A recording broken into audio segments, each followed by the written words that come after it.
It was a gathering like no other, to celebrate a life like no other. And it was an extraordinary list of guests who came to celebrate an extraordinary man. He gave me sound advice as a personal friend. And throughout my own administration, and then since I left the White House, and since he left the prime ministership, he and I have retained our personal friendship.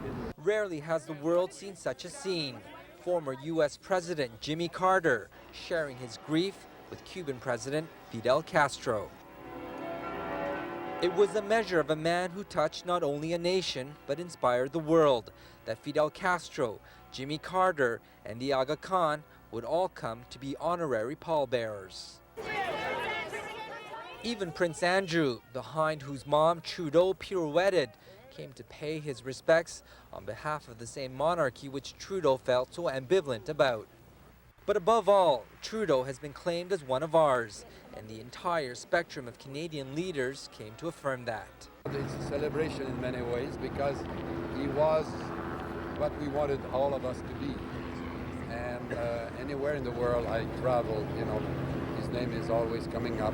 Former and current justices of the Supreme Court, past and present provincial premiers, the men and women who govern us came to acknowledge a man whose life and legacy they can only emulate. It's a momentous occasion. It's a historic day for Canada.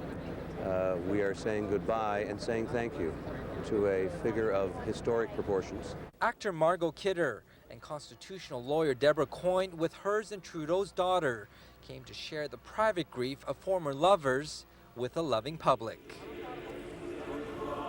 Trudeau touched the common folk as much as he did the famous and wealthy, but regardless of class, race, gender, and privilege, they all shared the hope and inspiration of a man who lived in the present with an eye to a better future.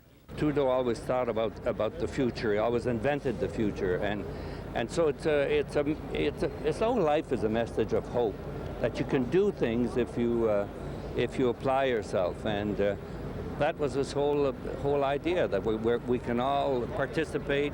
Trudeau lived an extraordinary life, and his funeral was a testament to that fact.